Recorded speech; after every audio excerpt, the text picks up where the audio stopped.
avanzan por un camino, discurren literalmente por un sendero y narrativamente por un rejunte de relatos que más que fraguar la razón, para mí que terminan incrementando un poco la demencia. Eh, bueno, después en el capítulo 31, cuando Sancho le miente a Don Quijote sobre que le entregó la carta a Dulcinea, sabe muy bien igualmente Sancho elegir sus palabras de modo que zanja con éxito todas las dudas que tiene Don Quijote. Y me dio risa que lo más llamativo para Don Quijote no era la velocidad con la que había hecho el trámite Sancho. Eh, y en vez de desconfiar de eso, que era bastante dudoso, lo atribuye a la figura de un sabio. Te ayudó a caminar sin que tú lo sintieses. Entonces no parece reconocer los saltos temporales que son propios de la ficción, o las veces incluso en las que uno lee un libro o escucha una historia y hay algo que no le cierra, como esos agujeros de la trama. Eh, entonces, mientras todos utilizan a las historias de caballería para orientar ese camino que Don Quijote toma, este constantemente cae en el lugar del lector ingenuo para mí, que no desconfía jamás, o que elige quizás no desconfiar jamás, ni siquiera frente a las debilidades de la trama. A conciencia pareciera que todo el tiempo le impone a la realidad las inventivas fantasiosas que su narrativa requiere. Eh, bueno, después en el capítulo 31 también toma la palabra Andrés, el pícaro que había salvado, eh, y cuando Don Quijote cuenta la historia, eh, es una de las historias más verídicas que cuenta, porque de hecho Andrés dice, sí, esto fue así, pero eh, nada, el fin del negocio sucedió muy al revés de lo que vuestra merced imagina. Entonces, el problema acá de vuelta es la parcialidad de lo que está narrado, eh, y Don Quijote se enoja, de hecho dice, quedó corridísimo Don Quijote al cuento de Andrés y fue menester que los demás tuviesen mucha cuenta con no reírse por no acabarle de correr del todo. Entonces se enoja porque nuevamente no duda, incluso cuando la historia no lo favorece o no es lo que la película que él se había armado, elige no dudar y simplemente queda molesto, digamos. Después en el capítulo 32 no me quiero meter mucho porque creo que John lo va a abordar mejor que yo, pero sí me llamó la atención que cuando el cura y el ventero empiezan a discutir por qué aventura era mejor, en ese rol de lectores todos se acercan a Don Quijote, que por ejemplo se había enojado con Cardenio por cuando había como insultado creo que una aventura de algún caballero o algo así, no recuerdo bien, en los capítulos que tocaron la semana pasada. Eh, Se discute también la verosimilitud, al parecer Don Quijote y Sancho no son los únicos que creen en las historias, y me llama la atención la pregunta, no profundizo mucho, pero que sí hace el ventero sobre si la responsabilidad de la locura de Don Quijote es del Consejo Real, ¿no? Porque vieron que el ventero dice, bueno es que quiera darme vuestra merced a entender que todo aquello que estos buenos libros dicen sean disparates y mentiras, estando impresos con la licencia de los señores del Consejo Real, como si ellos fueran gente que habían de dejar imprimir tanta mentira junta y tantas batallas y tantos encantamientos que quitan el juicio. Eh, bueno, Sancho escucha esta reflexión que están teniendo, un poco duda, pero también me da risa que igual todos terminan sentándose alrededor del cura para escuchar una aventura de caballeros. Eh, y bueno, para concluir, eh, la lectura para mí no parece ser un camino que únicamente conduzca a la locura. Eh, el licenciado conoce algunas aventuras de caballeros, disfruta de leerlas y sin embargo en estos capítulos opera un poco como voz de la razón o vocero de la razón. Lo mismo sucede con Dorotea, que pasó mucho tiempo leyendo estas historias y sin embargo distingue perfectamente lo real de lo que no lo es. Incluso en su rol de narradora recompone con su relato a Cardenio y colabora con el intento del licenciado y del barbero de fraguar la razón de Don Quijote. Entonces tenemos historias que remedan la razón y otras terriblemente permitidas por el Consejo Real que parecen fomentar esa locura, digamos.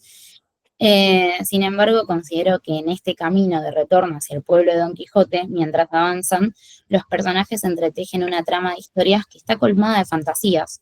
Y en pos de fraguar supuestamente la razón de Don Quijote, el camino desborda relatos que se alejan de lo real y acompañan las fantasías de nuestro protagonista. La tensión entre lo real y lo fantástico está presente todo el tiempo, Tenemos a Sancho, que colabora mintiendo a la vez que cree otras mentiras que le hacen, el cura que utiliza retazos verídicos como lo de los galeotes para construir la historia de un robo, y en pos de lo real y la razón, todos marcan un sendero y arguyen unos motivos para que Don Quijote lo recorra, que de reales tienen poco, la verdad. Más real tal vez es la intención última que justifica, al menos para ellos, tantas fantasías. Terminé de abrir un montón, perdón. No, muy bien, muy bien. Bueno, no es un problema hablar acá en un seminario, así que...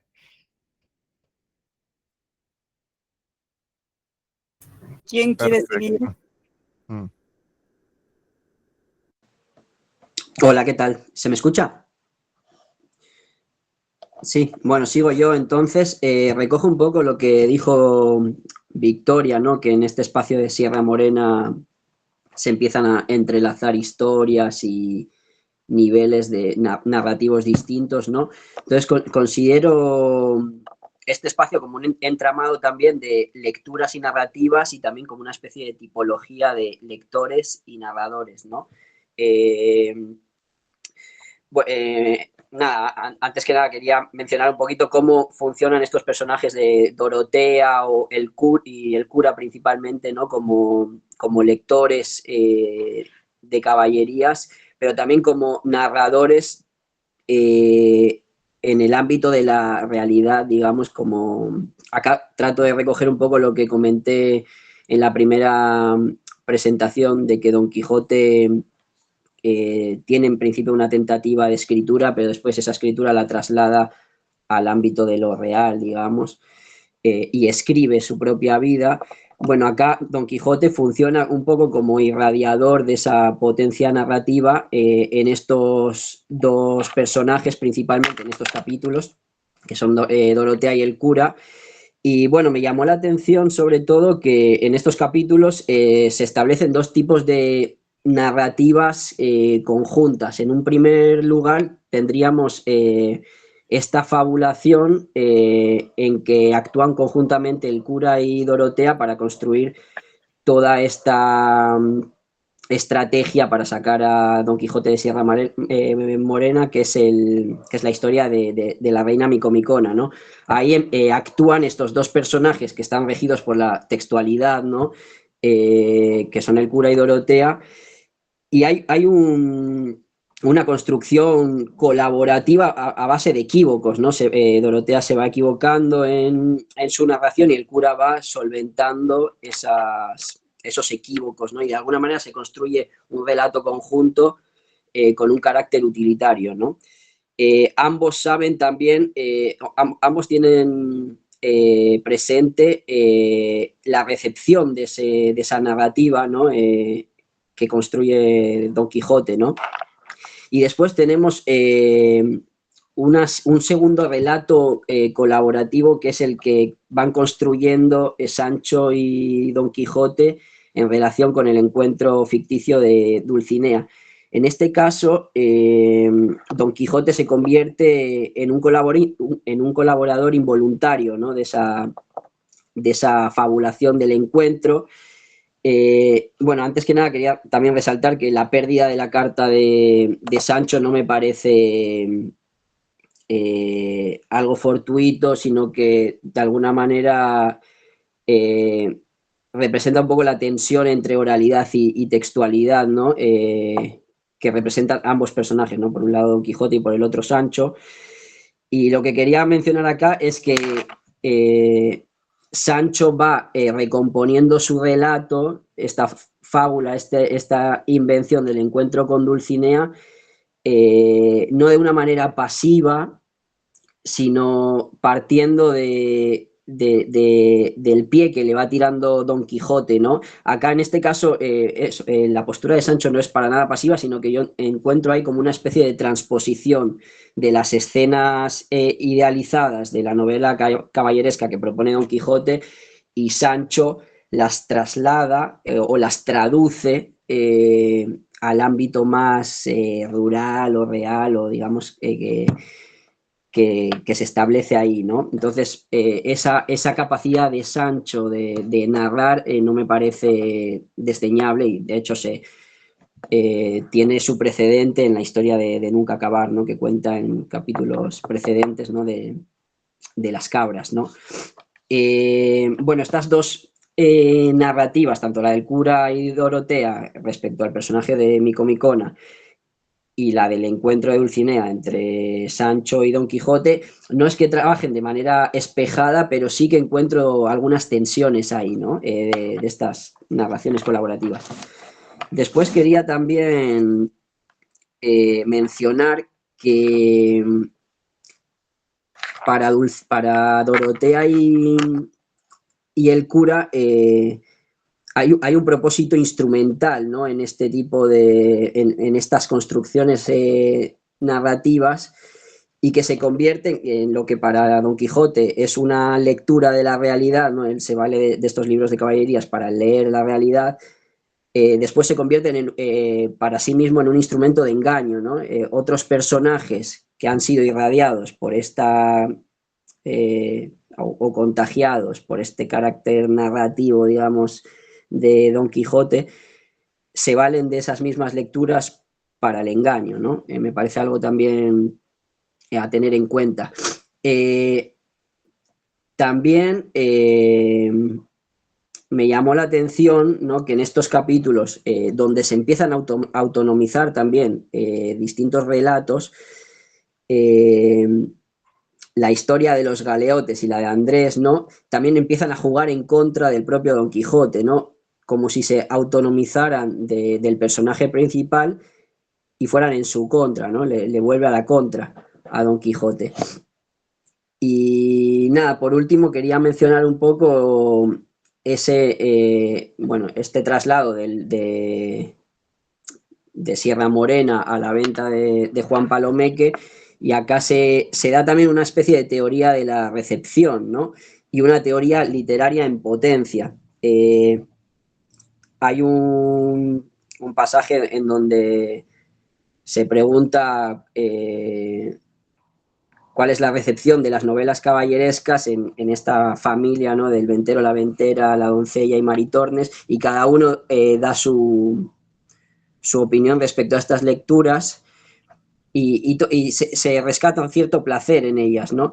Y después, entre el cura y el ventero, se establece una tensión que tiene que ver con el tema de la verosimilitud que comentó Victoria. Y acá, acá el cura defendería la postura, ¿no? De los libros verídicos, o sea, de esa verosimilitud, y que solo sirven, digamos, las novelas que cuentan verdades factuales, digamos, y el ventero hace sin querer una defensa de la ficción, pero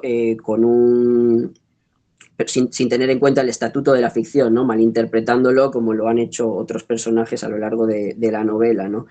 Acá también se da esa tensión entre la textualidad y la oralidad, ¿no? Entre el cura y el ventero. El ventero también actúa como una especie de potencial Don Quijote, ¿no? Que esto lo perciben Dorotea y Cardenio, que son otros dos lectores de novelas caballerescas, ¿no? Y acá, bueno, había un pasaje en el que el cura proyecta una especie de teoría literaria, pero no la desarrolla porque todavía no ha encontrado al receptor ideal, ¿no? Que después en los capítulos siguientes aparecerá. Y por último también me llamó la atención, y esto lo relaciono con el artículo de Rey Azas que teníamos para leer para esta clase, que en la venta de Juan Palomeque ahora se va a llevar a cabo la lectura del Curioso Impertinente, que para Rey Azas es la primera de las dos novelas más o menos independientes de la historia principal, y que casualmente se da, bueno, o no tan casualmente, se da mientras Don Quijote duerme, ¿no? Como si esta irradiación, esta potencia que tenía Don Quijote de hacer constelar los personajes a su alrededor, en este caso al estar Don Quijote dormido se desprende o se va a desprender una historia autónoma a través de la lectura, ¿no? Como es el curioso impertinente, ¿no? Estos son los aspectos que fui rescatando de estos capítulos que más me llamaron la atención.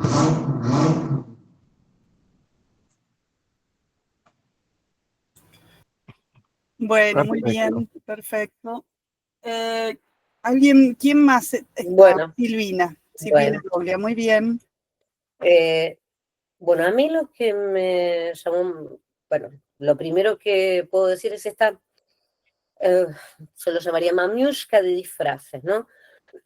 Donde empieza el capítulo donde Dorotea está disfrazada de un muchacho, un mozo, pobre, y se va descubriendo que no lo es a través de ciertos indicios. Pero a su vez, todos los personajes también, Cardenio está también disfrazado de otra cosa, que no es, bajando también su estatus social, y que la realidad la van construyendo los dos a partir de un relato polisémico, a partir de que Dorotea empieza a contar su historia, Cardenio va complementando esa historia y entonces todos pueden empezar a saber la realidad de lo que ocurrió a partir de entrecruzar los relatos desde distintos puntos de vista, ¿no? Desde lo que vio cada uno. Incluso encontrar una solución entre todos a través de esa verdad que se devela a partir de estos relatos. Bueno, y que justamente a medida que se van sacando los disfraces y se van vistiendo con otras ropas, y aparte se van vistiendo, ya, porque también están medio, como dijo Victoria, hay bastante de desnudez en toda esa parte.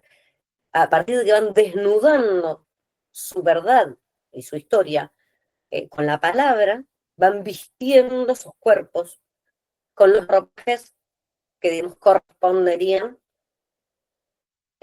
un poco más, ¿sí? Y van cubriendo su cuerpo. Me parece bastante interesante, más allá de esta tipo comedia de enredos que se generan, bueno, pero la sedujo a tal y entonces se casó con cual, pero la otra estaba casada con el otro, bueno, que eso es muy típico, no sé si era típico en la época, pero digamos que era, se puede ver comúnmente, ¿no? Eso se ve bastante. Igual Cardenio se llama a sí mismo en un momento, dice estar falto de juicio, porque es cristiano y caballero.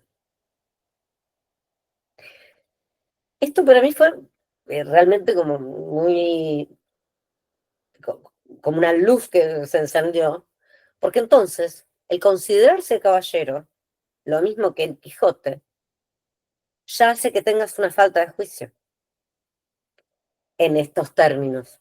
Aquel que se considera un caballero ya tiene una falta de juicio. Si bien después, bueno, yo tenía justo la misma cita que Victoria con respecto a que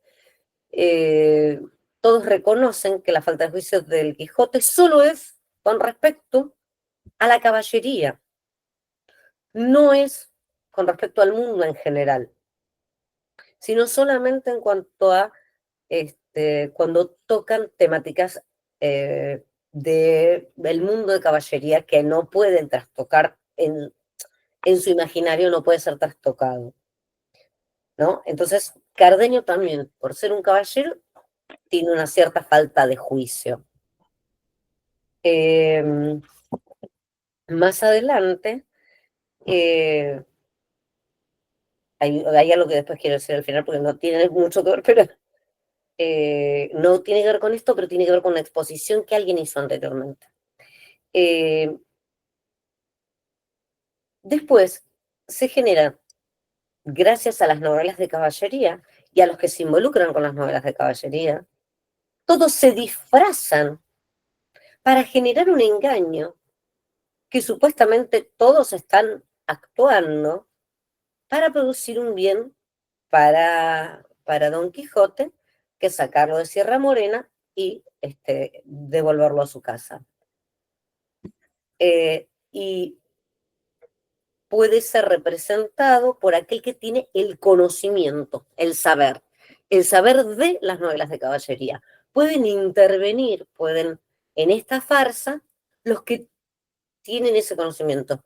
Los que no lo tienen ayudan con detalles, con los nombres, con la ropa, con tapar un error, pero la que lleva constantemente, sobre todo la voz cantante, en esto, es la que más ha leído las novelas de caballería, que es, ahora no me, disculpa, perdón, mi hijo llegó de la escuela, que es Dorotea, ¿no? Que es la que puede fingir su comportamiento, su forma de hablar, su vestuario, ¿no? Desde hincarse a los pies del Quijote para pedirle que por favor cumpla con tal cosa, como besar sus manos para aceptarlo, todos gestos que ya están caducos en las cortesías digamos, del Renacimiento, ¿no? Pero bueno, el ocultamiento de la risa, la barba falsa, los disfraces, de los cuales participan todos. Pero esto me hizo recordar que perdón, por ahí, no sé si está bien que relacione con capítulos anteriores, pero para mí sería inevitable. Cuando Sancho, según el Quijote para él está totalmente loco. Después hay una quijotización de Sancho, en donde Sancho va empezando a creer y va empezando a entrar en el mundo de locura del Quijote. Pero cuando el Quijote llega a la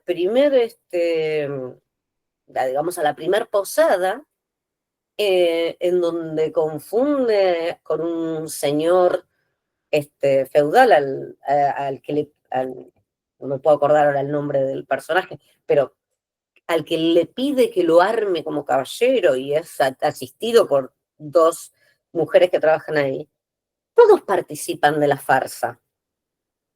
O sea que donde el Quijote va con su supuesta locura, todos parecen enloquecer, momentáneamente al menos, con risa, con engaño, pero todos participan. Todos se disfrazan, todos ocupan un papel, todos más o menos saben qué hacer o qué decir, o se van corrigiendo con lo que va diciendo el Quijote. Pero no es solamente su propia locura, sino que todo el entorno lo va ayudando constantemente a creer que ha vuelto a ese tiempo. Porque todo el tiempo, todos los grupos con los que se encuentra le van siguiendo el juego. Muy pocas veces se encuentra, salvo las confrontaciones muy breves, en donde, bueno, parte una lanza al otro, el otro se defiende porque no hay tiempo, pero hasta en el episodio de los galotes, el reo, digamos, el que va a ser llevado el preso, le sigue el juego. Y gracias a eso se lo ganan. Y por no entenderlo y no seguirle el juego en su locura, pierde la hermandad. Por querer seguir las leyes que en el momento de la narración son las que rigen, y no en el momento, porque hay un pasaje de tiempos, obviamente, ¿no? El Quijote cree que todavía está en una época feudal, donde los caballeros tenían un poder investido por los señores, etc. Y que iban por los caminos haciendo justicia. Eso ha cambiado con el tiempo. Lo dice el narrador al principio, y a mí me pareció muy interesante, porque el narrador habla desde el tiempo actual de la narración. Actual en el sentido de el momento en que se está narrando la historia. y cuenta como la historia donde transcurre las aventuras del Quijote en pasado, y aún más en un pasado anterior, en donde el Quijote piensa que está. No sé si por ahí me equivoco, pero es lo que yo percibí acá. Bueno, les leo un pedacito para ubicar por si me estoy equivocando. No quería citar mucho, pero como fue el querer resucitar y volver al mundo la ya perdida y casi muerta orden andante de caballería, gozamos ahora en nuestra edad, necesitada de alegres entretenimientos, no solo de la dulzura de la verdadera historia, sino de los cuentos y episodios de ella, que en parte no son menos agradables y artificiosos y verdaderos. Que acá también hay una tensión, como el artificio es verdadero. Hay muchas tensiones constantemente. Esto de lo artificio, o sea, lo literario y la realidad, la literatura y la ficción, la razón y la sinrazón, la oralidad y la escritura, constantemente están en tensión y se entrecruzan constantemente. Pero bueno, esto de que, digamos, la locura del Quijote pareciera ser una locura contagiosa, en donde todos terminan participando de alguna manera, aunque sea como una farsa, pero todos terminan entrando en el mundo de él. Muchos porque lo conocen, otros porque algo se acuerdan, porque algo saben, porque es su propio pasado, y otros aunque sea para burlarse. Una mención nada más, busqué a todas las personas que van nombrando en algún momento, hasta para decir que la princesa Micomicona es lógico que se llame Micomicona porque el reino se llama Micomicón.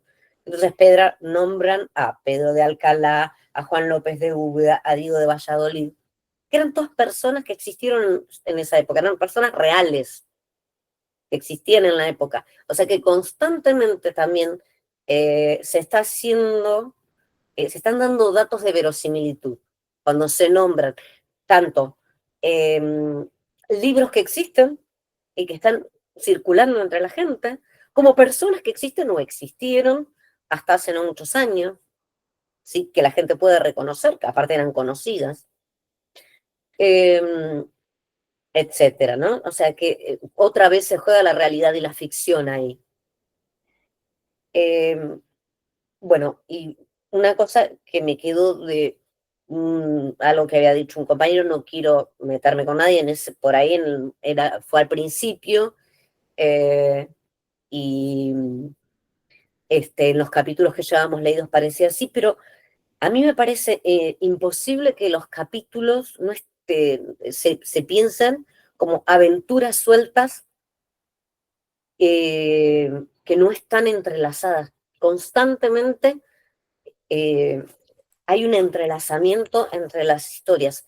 Incluso esto de dejar hilos sueltos de las distintas historias y después se retoman, se vuelven a contar, se vuelven a mencionar, como lo de los galeotes, los de los fantasmas. Pues Sancho dice, si su problema, le dice a Dorotea, si su problema es con alguna persona, bárbaro, pero si es con fantasmas, no, porque el Quijote contra fantasmas no puede. O sea, constantemente se hacen chistes sobre cosas que pasaron en capítulos anteriores. O sea, están totalmente interrelacionados, constantemente, en pequeños hasta comentarios, detalles o historias más grandes, como el de los galotes o el de,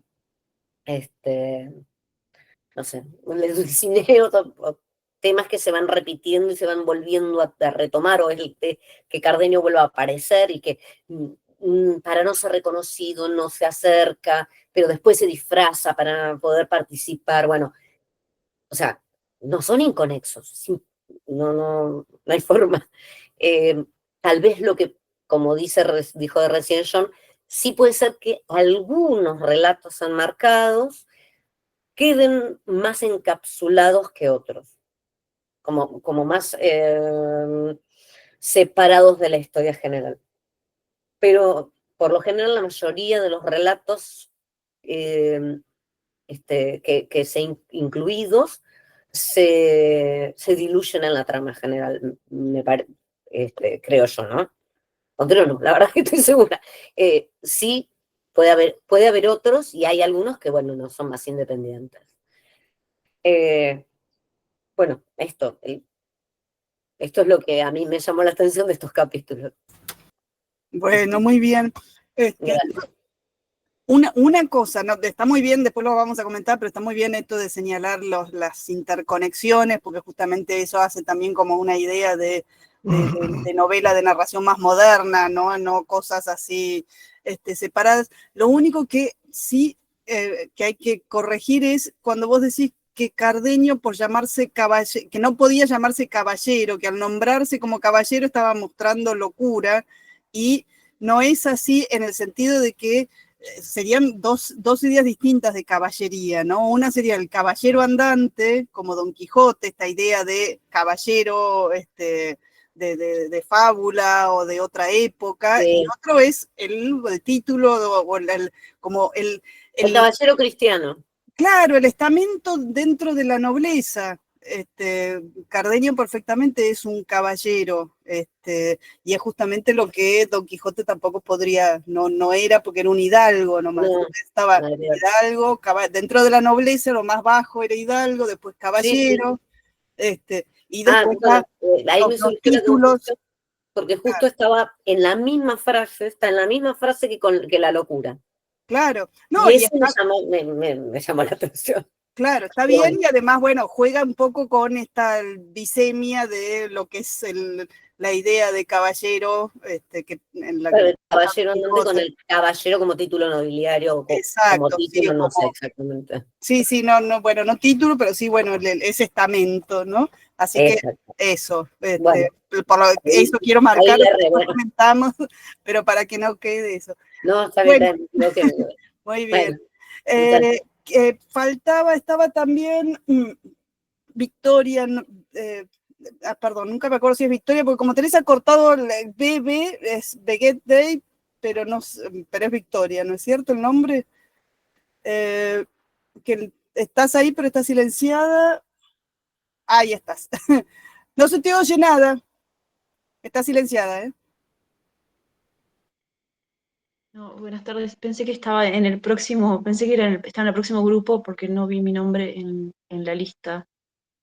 Entiendo que expongo la semana que viene. No sé.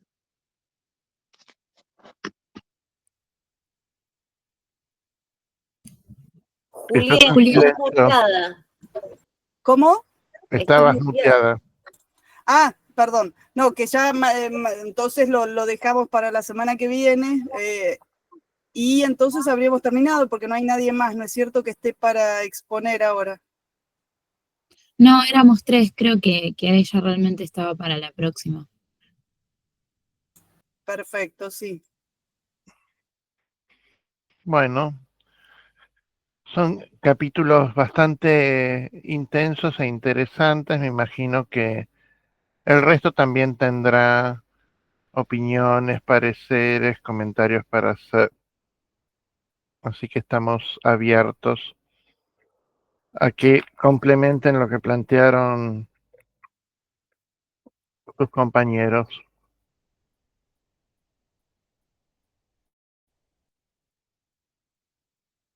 A ver, ¿quién quiere comenzar diciendo? Sí, María Eugenia. No se te escucha. A ver.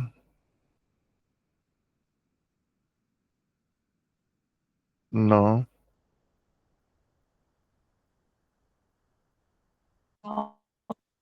Sí. Me voy a escuchar yo con un poquito de eco porque me saqué los auriculares, así que voy a ser breve. No, decinos. No pasa nada. No, Si ladra el perro, ahí pongo otra vez silencio. A mí a veces, como cuando leo, para acordarme, cuando tomo nota, ponerle algún título a los capítulos como para ayuda a memoria. Y yo en los primeros por lo menos 2 capítulos del 28, 29 y no sé si un poquito más, les puse el nombre y la voz. Ujú. El tema del nombre, porque el reconocimiento, la anagnórisis que hace tanto Cardenio de la historia de Dorotea, como hace después cuando Dorotea a la vez de Cardenio, porque cuando nombra a escuchar a su papá, siempre es a través de la voz y el nombre. El nombre lo que permite el reconocimiento. Y yo digo, también es en cierto punto lo que busca Don Quijote, ¿no? Que su nombre se haga conocido como estos que solo con escucharlos pueden ser reconocidos por otros. Cuando Cardenio escucha ¿no? hablar de Don Fernando, enseguida se siente implicado en esa historia. Y por eso puede reconocer quién es el padre de Dorotea. Y por otro lado, el tema de la voz me parece muy importante porque, no sé, hay mucha oralidad en esto, desde el comienzo hasta el fin, incluso cuando están al final, en el último capítulo, nuevamente en la venta, esto de parece reunirse, ¿no? En torno al fuego, alguien contando historias, ¿no? Todos en torno a un personaje que relata y que todos quieren escuchar, porque no importa si es verdad o mentira, pero como todos quieren ser parte de estas historias que se cuentan. Y digo la voz porque, bueno, Dorotea los enamora a todos con sus relatos y todos la escuchan, porque se escucha la voz de Sancho, porque se escuchan los lamentos de Cardenio, siempre digo el tema de la voz y la oralidad, y lo que me llamó la atención de Dorotea es que toda esta desenvoltura que tiene, ¿no? Para contar, y ya es la que lee y todo, no es la misma desenvoltura que demostró cuando don Fernando entró a su aposento. Porque digo, ¿cómo la misma mujer ¿no? que el otro lloraba y la agarraba y ella no pudo hacer nada, es la misma mujer que estando fuera en Sierra Morena, tira a uno, no sé si dice despeñadero o algo, o sea, es la misma, o cada uno puede representar un papel diferente según donde esté. Obviamente esto me pareció mucho carnaval, cuando digo carnavalesco en la inversión de las ropas, te doy esta, te doy otra, todos pueden representar todos los papeles, todos, o sea, no solamente Dorotea, Cardenio, Sancho, la barba, el otro, me pareció significativo esto. Y por ahora, no, y algo que anoté, no sé si vale no sé si es importante o no, ella se cambia, cuando se cambia la ropa, ¿no? Y vuelve porque parece ser varón, pero al final, es el ser y el parecer también típico del barroco, no parece varón, pero bueno, después cuando la ven y todo es una mujer, se cambia por una tela color verde. Y el tema del color verde aparece en otro, también mencionado antes, y yo acá estaba buscando mientras que hablaba, hay un artículo que habla de el color verde que está en todas partes, en el primer volumen y en el segundo, como para seguir rastreando ese tema. No sé bien, pero algo debe significar, no sé. Bueno, muy bien. Y bueno, ahí hay un punto muy interesante en esto de qué pasa con Dorotea. ¿Qué les parece el resto que puede comentar sobre eso? Sí, Silvina. En el relato que hace Dorotea, a mí no me quise meter por ahí, pero en el relato que hace Dorotea de sus desgracias, en donde no quiere ceder a lo que Fernando no le dice, pero cuando se mete en su pieza, termina cediendo a hacer un casamiento que a todas luces sabe que no va a servirle de nada, ¿no? Pero él, lo que me parece que es la explicación que dice el compañero, ¿cómo es que al otro busca un despeñadero y lo tira? Al otro trata de forzarla, o sea, de usar la fuerza y ella se logra escapar, pero de Fernando no puede, teniendo una doncella ahí, pudiendo pegar un grito. ¿Por qué? Porque me parece que tiene que ver con la clase social. No, todavía no podemos hablar de clase social, perdón. Sí, pero podemos hablar de estamentos o de niveles. Porque él está en un estamento superior. Y ella lo dice, cuando le empiezan a dar noticia de que ella desapareció y que se escapó con este mozo de cuadra, que es de lo último Dice, ¿a cuánto ha bajado mi honra? Que dicen que me escapé con este, que mirá lo que es. O sea, no le preocupa que le digan que se escapó.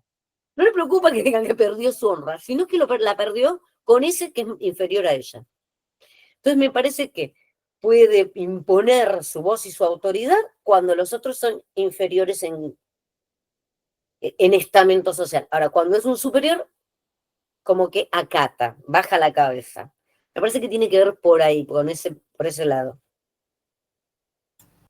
Sí, puede ser. ¿Alguna otra idea al respecto? A mí me quedo con algo chiquitito que no lo incluí porque, bueno, no sabía muy bien qué hacer con eso, pero sí me llamó la atención en la venta cuando ella menciona algo de los relatos de caballería, y ahora no me acuerdo quién, pero una de las mujeres le dice, vos no hables de eso, callate. Y ella se calla. Y eso me llamó mucho la atención, como quién tenía permitido el habla, y ahí también acató, y no sé si necesariamente había algo de clase, pero sí me llamó la atención porque hasta el momento Dorotea era una narradora y alguien que hacía uso de la palabra y era escuchada y legitimada por todos, hasta que llega ahí, que es cierto que la frena a otra mujer, porque hasta el momento eran todos hombres los que lo escuchaban y fomentaban que tome la palabra, digamos. Ay, no recuerdo ese pasaje. Ahora después me fijo. Dale, bueno, búscalo mientras. Bueno, más ideas al respecto de Dorotea.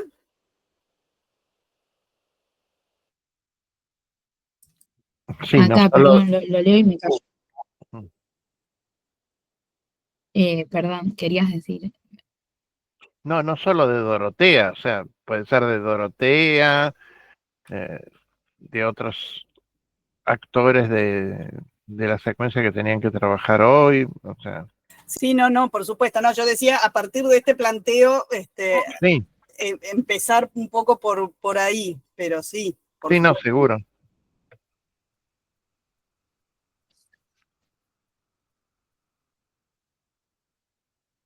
¿Lo encontraste, Victoria?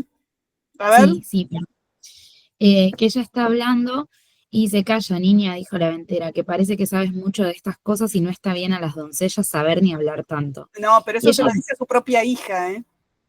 me confundí yo leyendo entonces, no digo nada. Claro, no es eso, es la madre le dice a la hija porque estaba diciendo demasiado. Sí, claro, ahí sí. Sí, aparte es una réplica, digamos, es una censura al comentario que hacen tanto Mary Tornes como la hija bueno, de qué partes les gusta, si es cuando los galanes acorralan a las mujeres bajo los naranjos y que la otra no entiende por qué, si realmente les gustan los hombres, gustan de ser llamadas como tigras y fieras.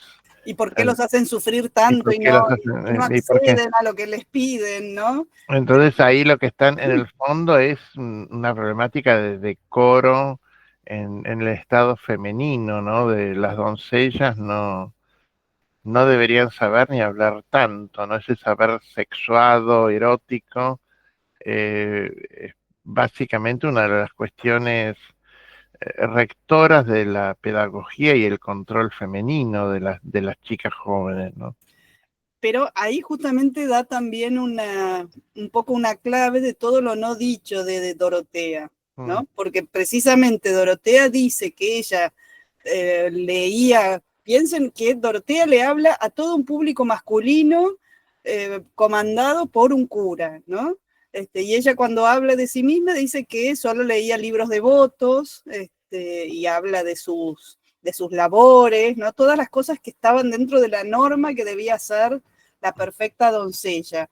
Pero después muestra a conocer todo el manejo de los libros de caballerías. No habría tanta cosa devota, o sea, Claro. yo se los había leído, ¿viste? Y de alguna forma, esto mismo que dicen las dos mujeres de la venta, es un poco, no está dicho por Dorotea, pero de alguna forma es como el gusto que pueden tener, digo, el lugar de los libros de caballerías que pueden ser más atractivos para las mujeres, ¿no?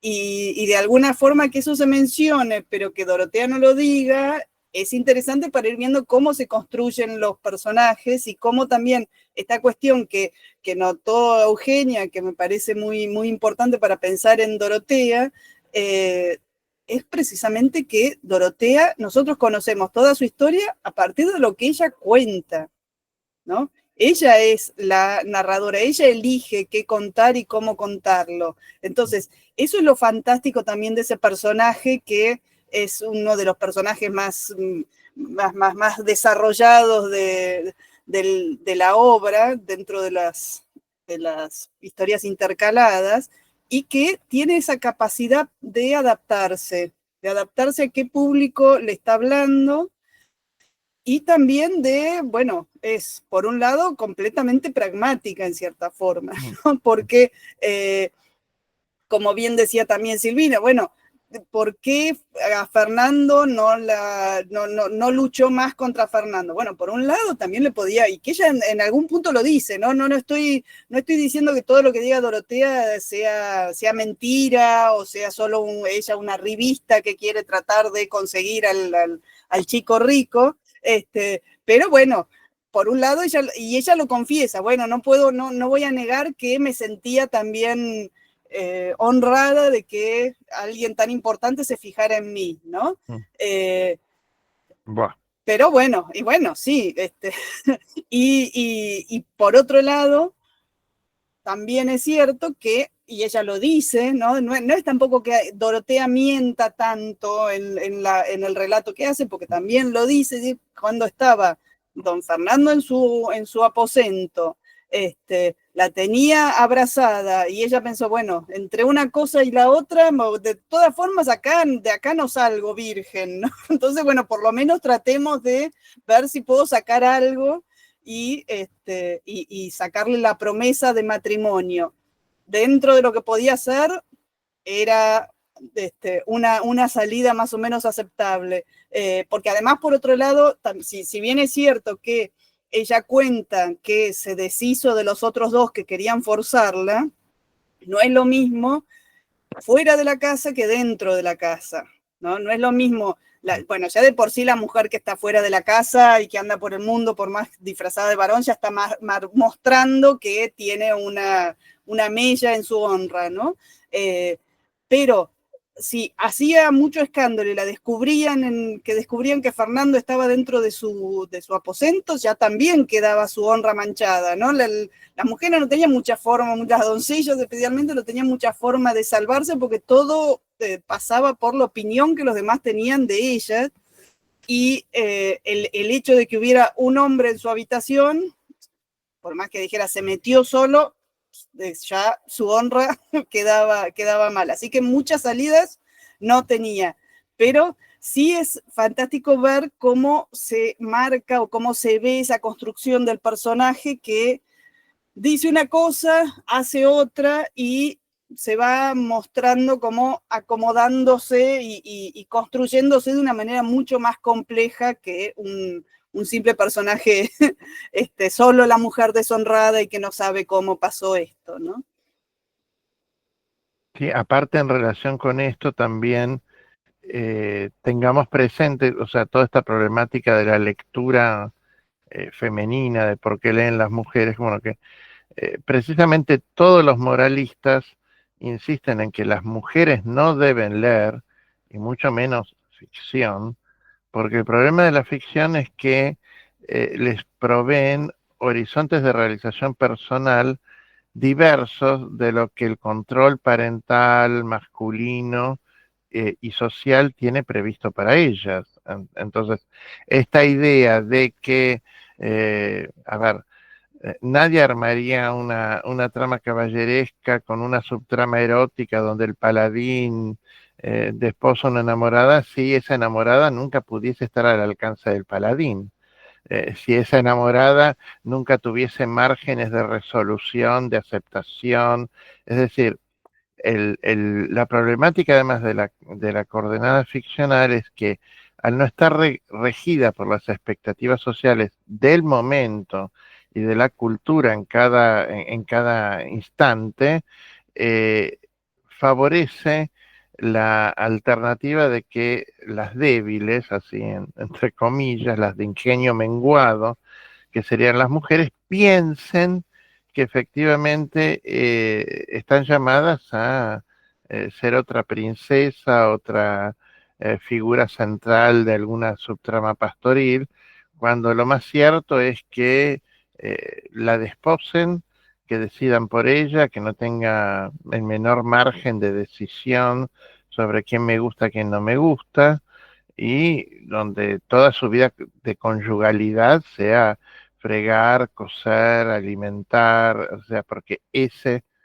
era históricamente el destino femenino, ¿no? Entonces, ahí también es interesante porque el Quijote empieza a mostrar cómo no es simplemente que Don Quijote lee, o sea, en qué se hermanan Don Quijote como lector de ese mundo perimido, que ya no existe, que desdice la realidad social de hidalgo, de aldea, olvidado, que no tiene nada que hacer en su sociedad, y lo que pasa con todas estas otras lectoras mujeres, ¿no? Es que en realidad el contrato ficcional te ofrece una salida que la realidad no te da, ¿no es cierto?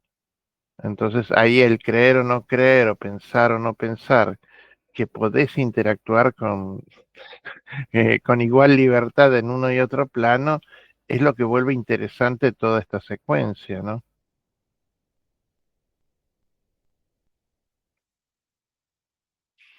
¿Qué otros comentarios?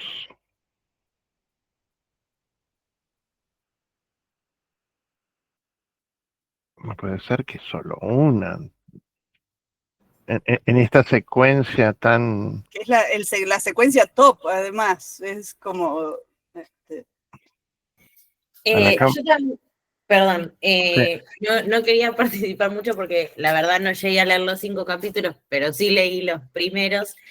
A mí lo que me llamó la atención también, que lo veo como un poco este paralelismo que fueron haciendo todas las que expusieron, es que el Quijote se vuelve a quedar solo después de un montón de capítulos y otra vez sucede esto de que muchos personajes se juntan y van hacia él o se terminan encontrando con él.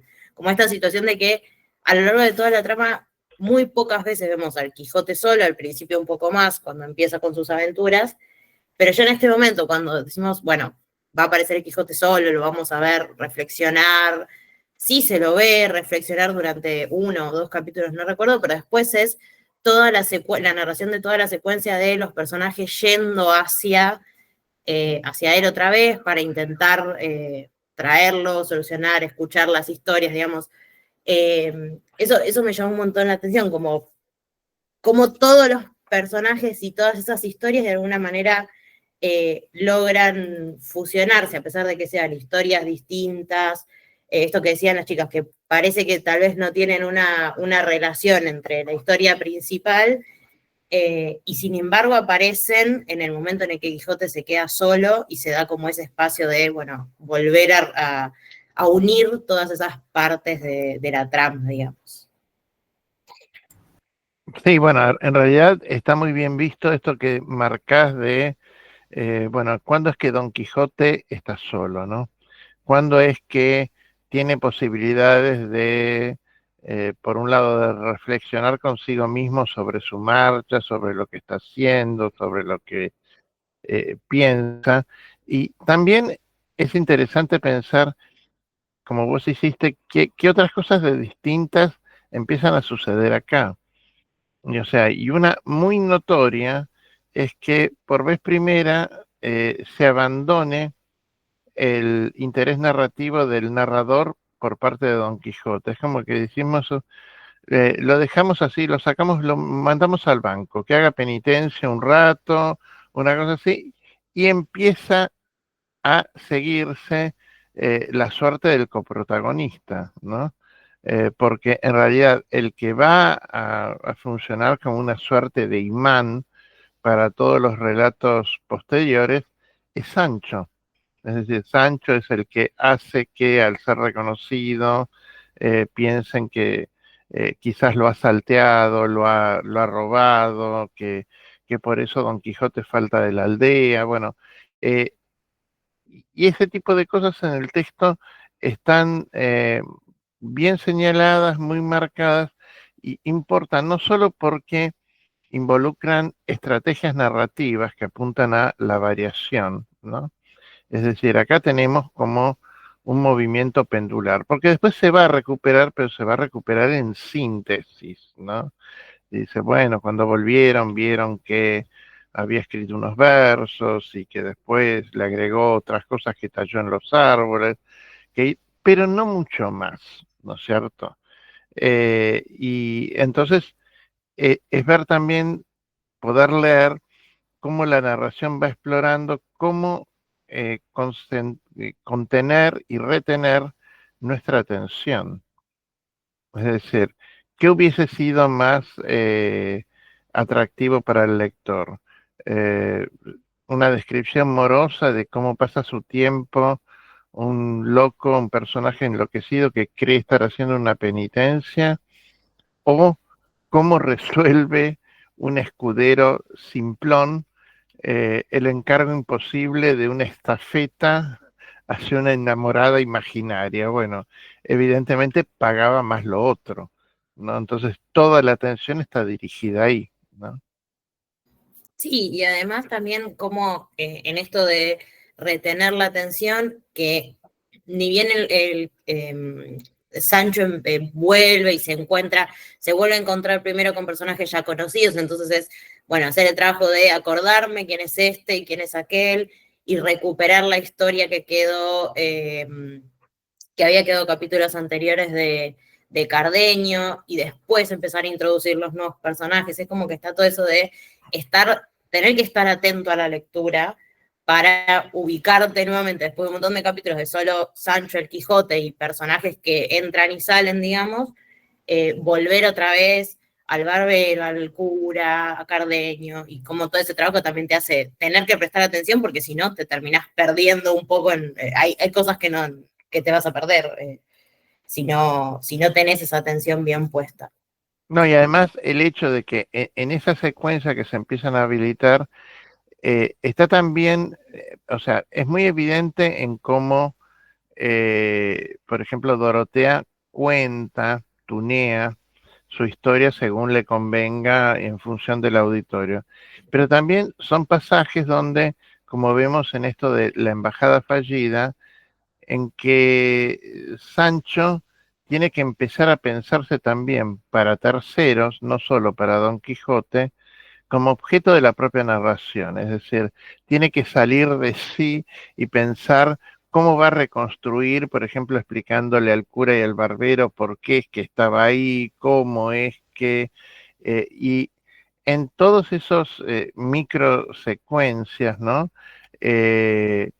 Vamos viendo también el incesante juego de la escritura cervantina con la perspectiva, el punto de vista, y esto según quién, ¿no?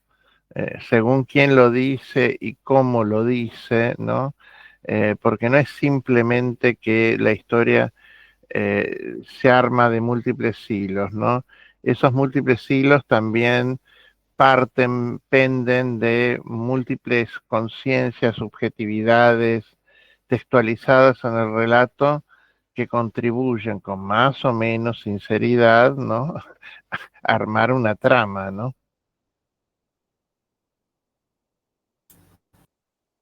También noten que es el momento de más alejamiento al que va a llegar Don Quijote y Sancho, ¿no? Y por eso estaba muy bien cómo iban marcando que reaparecían, se retomaban cosas, historias, personajes del pasado, digamos, porque empieza el volver ahora, ¿no? Se llega hasta Sierra Morena y después es el regreso, y en el regreso van a reaparecer y se van a releer cosas que habían estado previamente. De hecho, incluso de esa misma forma están construidos las historias intercaladas de Cardenio y Lucinda y Dorotea y Don Fernando, ¿no? Todavía después se van a terminar un poco más adelante, ¿no? Pero tuvimos primero esa, como el inicio con el relato de Cardenio y ahora con el relato de Dorotea se completa, ¿no es cierto? Y se va reviendo y revisitando y revisando en el sentido de corrigiendo, viendo otra perspectiva de lo mismo que se había mostrado antes. Y también una cosa que es importante para que retengan, ¿no? Que bueno, que es algo muy hablado y muy trabajado por la crítica, eso estaba mucho en los artículos que les habíamos dado la vez pasada, esta idea de Sierra Morena como laberinto, ¿no? Y Sierra Morena como supuestamente el lugar más alejado en el sentido de el lugar agreste y completamente falto de sociedad, digamos, ¿no? A donde van a refugiarse los que tienen problemas, ¿no? Ahí se quiere meter Don Quijote y Sancho para huir de la Santa Hermandad, ahí se mete Cardenio para estar alejado del mundo, ahí se va a proteger también Dorotea, pero al mismo tiempo ese lugar que supuestamente es la soledad del bosque, es el más poblado, donde más se encuentran gente que además intercambia y entrelaza historias, ¿no? Entonces es muy interesante también para pensar el armazón narrativo, todo esto como estuvieron también diciendo, esto del hilo y la trama, de cómo se van armando las historias, ¿no? Así que eso, tengan muy en cuenta este lugar central de Sierra Morena dentro de lo que es la obra en su totalidad. Y aparte, una cuestión que es importante, que es que en este emigrar consciente, inconsciente, un tanto colectivo, hacia Sierra Morena, lo que se empieza a desplegar es la sucesión de vidas fracturadas, ¿no?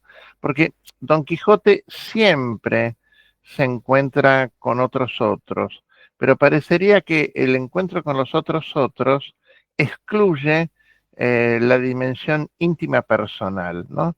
Como si el resguardo que produce el lugar aislado alentara que en estas interacciones la dinámica vehiculice, digamos, catalice un sinfín de dimensiones íntimas, ¿no? Por eso es tan interesante esto que marcaba Victoria de la desnudez, ¿no? La isotopía de la desnudez que aparece en todos, en los que aparecieron hasta ahora. Lo que es diferente de lo que ocurre con los otros que se cruzan, ¿no? Es como si cada cual tuviese un relato público de sí, soy ventero, o hago tal cosa, o estoy en camino a tal otro lado, o llevamos un cadáver a enterrar, ¿no? Pero no sabemos ni nombres, ni quiénes son, o sea, toda la etapa previa suelen ser otros sindicados individualizados con profesiones o con, digamos, marcas funcionales, ¿no? O estamentales. Mientras que en estas secuencias episódicas, una de las cosas es que, como ocurrió antes con Marcela y Grisóstomo, es que emerge la intimidad o lo estrictamente personal, ¿no? Entonces acá vamos a ver cómo el grado de involucramiento también es muy distinto, ¿no?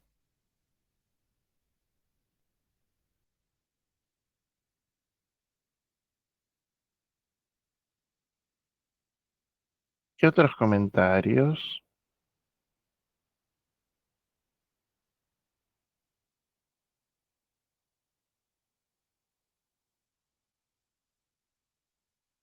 Julia. Vos cuando hago esto de qué otros comentarios tenés la mejor sonrisa. No sé, viste, si te produce risa que yo espere que sigan comentando, pero bueno. No, para abrir a que a que quieran comentar.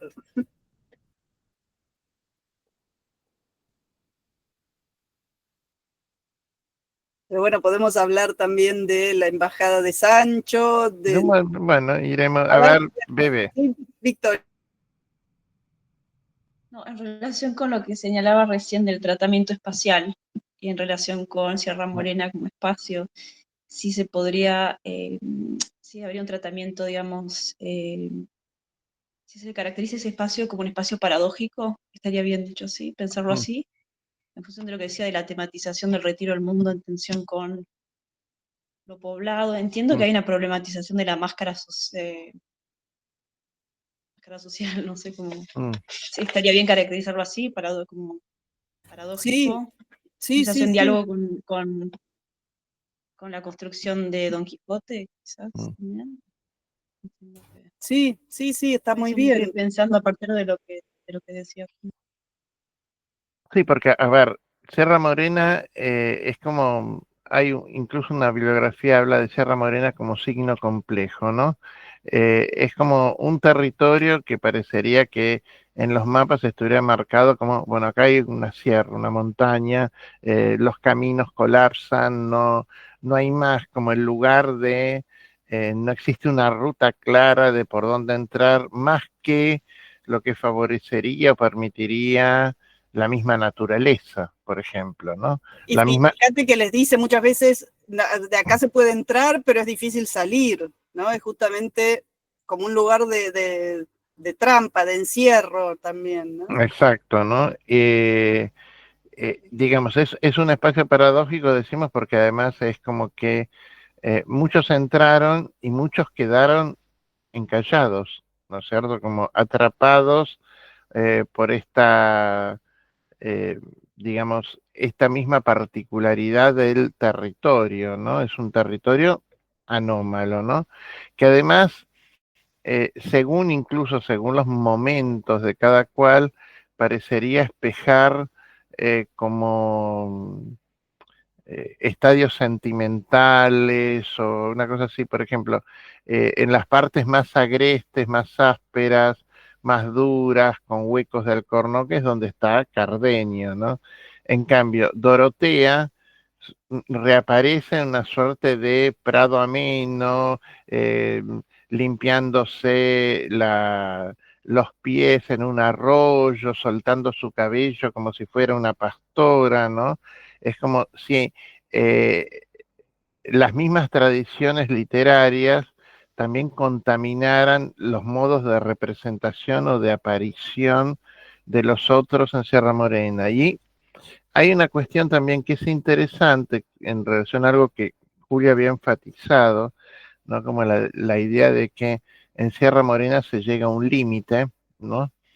Que depende un poco del comentario del primer cabrero o pastor que se encuentran Don Quijote y Sancho cuando le preguntan quién era ese loco que saltaba de risco en risco y todo eso, que da la primera data sucinta que tenemos de Cardenio como alguien en estado de locura, que parece bueno y que de repente enloquece, que en ciertos temas no se pueden tratar. Y él dice en un momento dado que con otros cabreros, pastores que habrían sufrido circunstancias semejantes, habrían pensado entrar y sacar para ayudar, para traerlo y ayudarlo, como la idea de la vuelta a la civilización, o atravesar la sierra y llegar a, creo que es Almodóvar del Campo, un lugar así, que sería como la marca ya de no una zona manchega, sino más propiamente de Andalucía, ¿no? Que es también un confín de otredad en la época, eh, para hospitalizarlo, ¿no? Es decir, como que la búsqueda de la cura estaría también siendo bipolar, ¿no? Como por un lado, o la institucionalización, ¿no? Llevarlo a un lugar para que lo curen, o tratar de asistirlo, como si la cura pudiese provenir de el contacto de proximidad de quienes digan, bueno, pero ¿qué te pasa? ¿Qué necesitas? ¿Cómo te ayudamos? ¿No? como si esto fuese un caso de buena voluntad o un caso perdido, ¿no?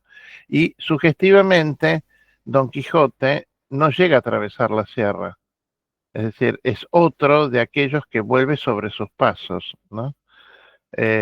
Con lo cual se rechaza tácitamente lo que podría llegar a ser una alternativa, un espejamiento en la medicalización, la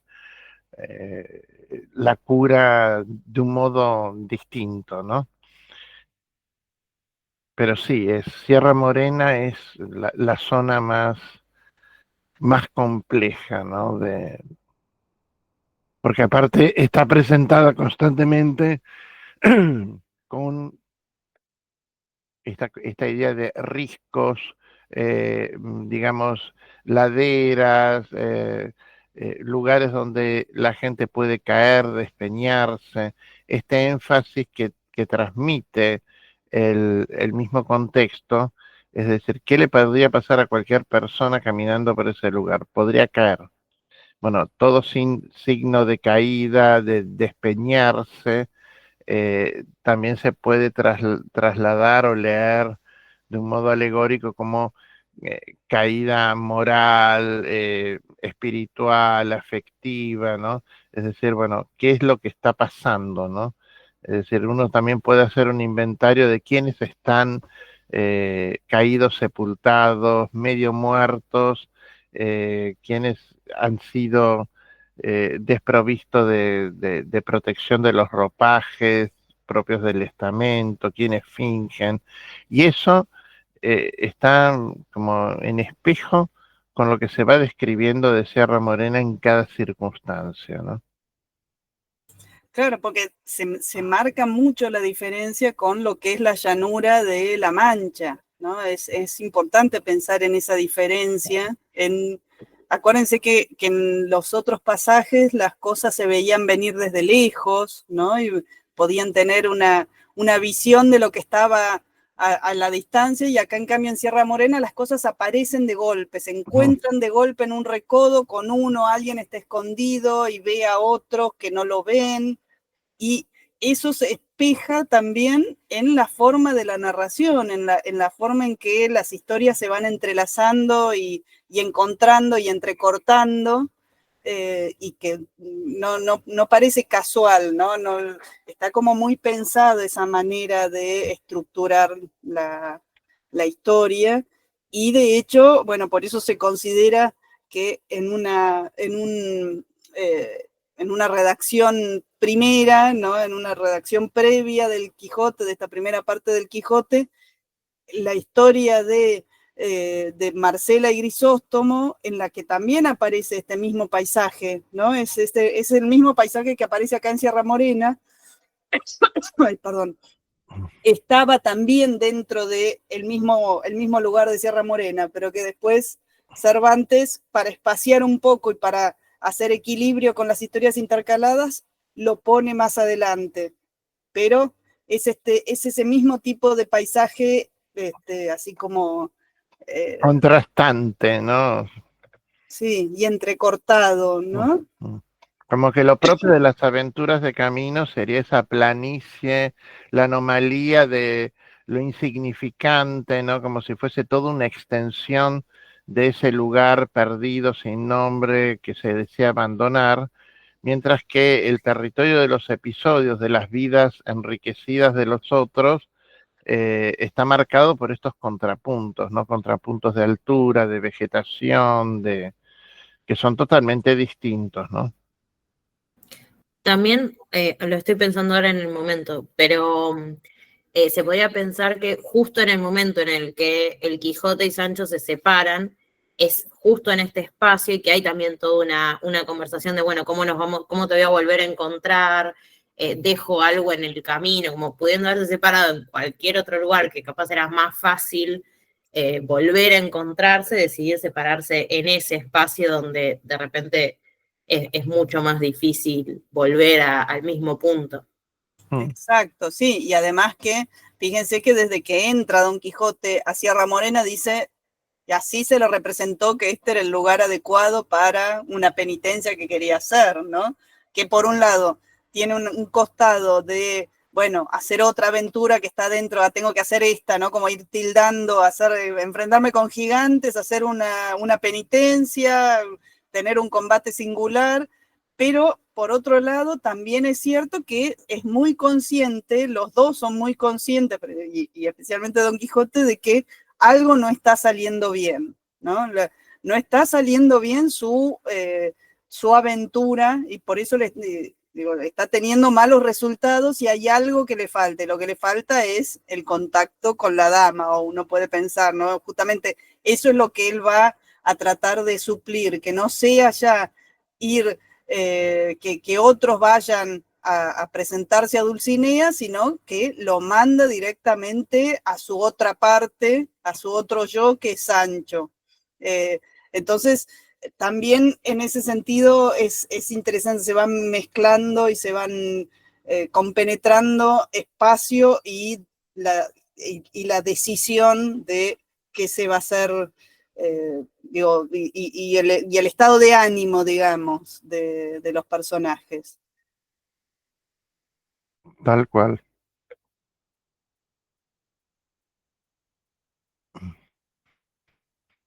Sí, María Eugenia.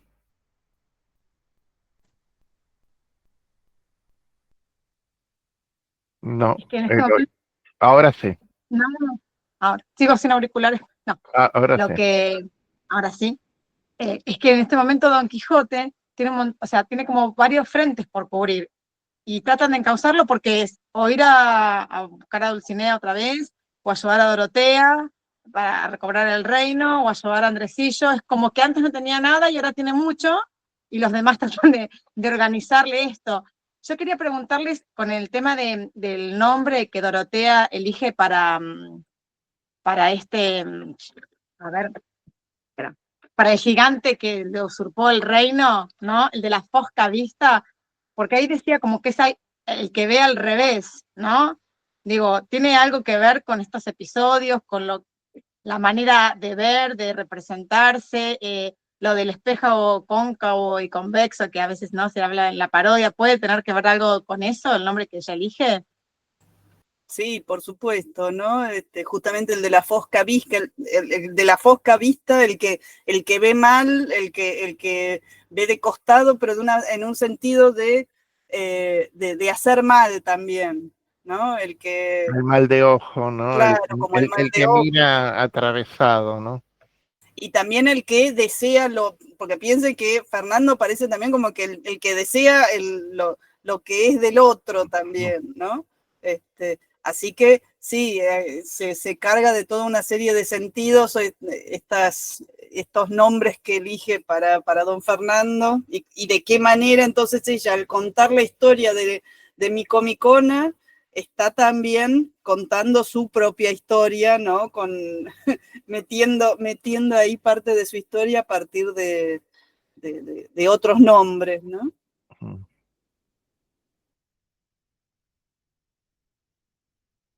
Sí, digamos que en ese match de improvisación que tiene que hacer, es muy importante atender cuáles son las traducciones que está haciendo, ¿no es cierto? ¿Por qué un gigante? ¿Por qué no un otro? ¿No? Bueno, Y cómo le quiere ocupar el territorio, ¿no? ¿no es Esa cierto? idea también así de la Cuerpo mujer. femenino como un territorio a conquistar, ¿no?